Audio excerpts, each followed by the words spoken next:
Hello friends, what do we have here in the driveway today? If you said a Honda FT500 Ascot, I would say you're right on the money. So it seems these bikes are gaining popularity, I guess is the best way to see it. I've seen a lot of them pop up everywhere, so I thought I'd do a walk around here of this 1982 model. So this one's being a 1982, the first year. They only made these bikes for 82 and 83.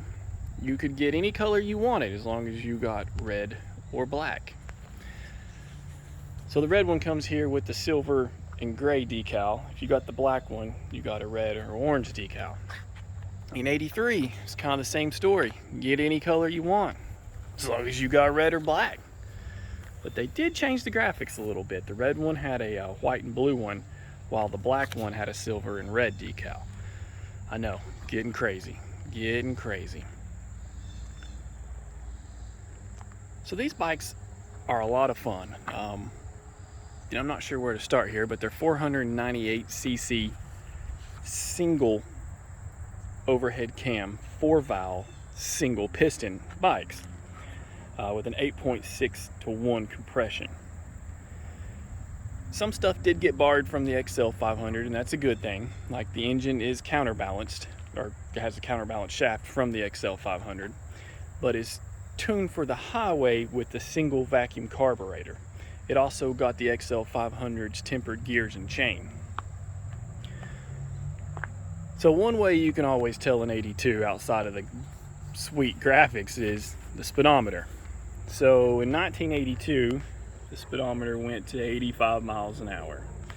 Now the rest of the world got 180 kilometers, which is kind of like 112 miles per hour.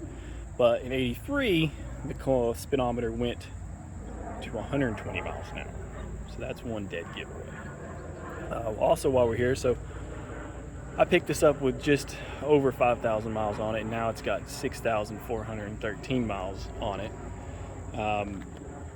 It's not completely stock. I did have to change the chain, and when I did that, I did replace the sprockets.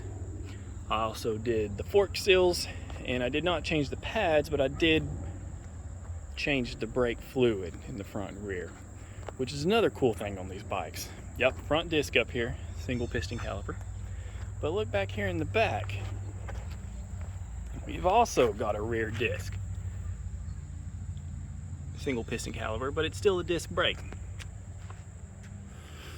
So Ascot may not mean a lot to you, but at the time Ascot carried a lot of weight. It is named after the speedway in California, which is near Gardenia. The Ascot has a long history of racing, not just motorcycles, but cars as well. It's got kind of a weird history because it's really the fourth Ascot park. Other ones had opened and closed, but this particular one had opened in 1957 as the Los Angeles Speedway, and in 58 was renamed the Ascot Park Speedway. Some people said the success of this one was because it was near the 110, the 405, and the 91, giving it good access and easy to get to.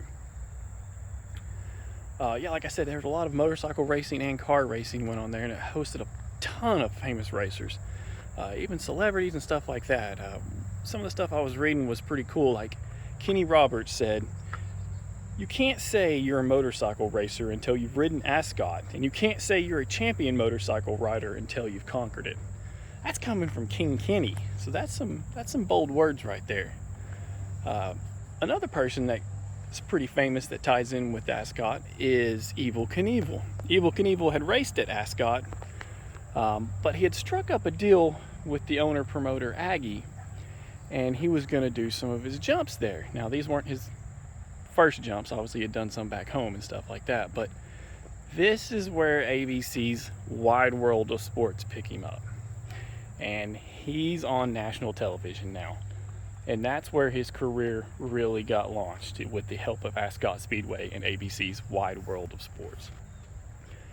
So it's pretty cool. For 2 years for this bike to go, and it's a lot of fun. And people said that, they handle great. And I'm not going to say it doesn't, for it's an 82, so it's a 40-year-old motorcycle right now. I live here in East Tennessee, so I've had it up to the Dragon, And you know, it's not a sport bike or anything, but yeah, for a 40-year-old motorcycle, sure, it handles great. Hopefully I can stick some of those pictures in here and you can see that. But yeah, it's a nice specimen. Hope to continue riding it for many more years. Let's see if we can start it up here. Oh, so yeah, that's one thing that it did not get from the XL500 is the Kickstarter. It is electric start only. A lot of people say, well, there's the issue that the gearing's kind of weak and electric starters go out. I haven't had any trouble yet. Maybe knocking on the door any second now, but let's see if we can get this thing to go. One-handed.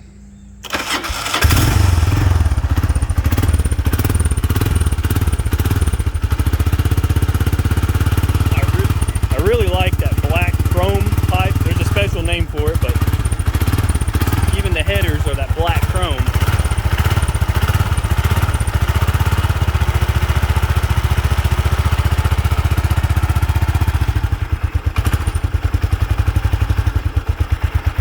I did change the oil on it as well. But yeah, it's a really nice bike, a lot of fun. I dig how bright, I guess you really can't tell that in the daytime, but that big rectangular headlight is pretty bright, and it shows up really well in the pictures I saw from the Dragon, and people said, I can see you coming with that big headlight, so I do like that. But yeah, great bikes. Just hear that single piston thumping away. I guess I kind of have a soft spot for single pistons. But yeah, if you like this kind of stuff, if you like motorcycles, you like Hondas, hang around, give me a subscribe and a like, and we'll see you soon.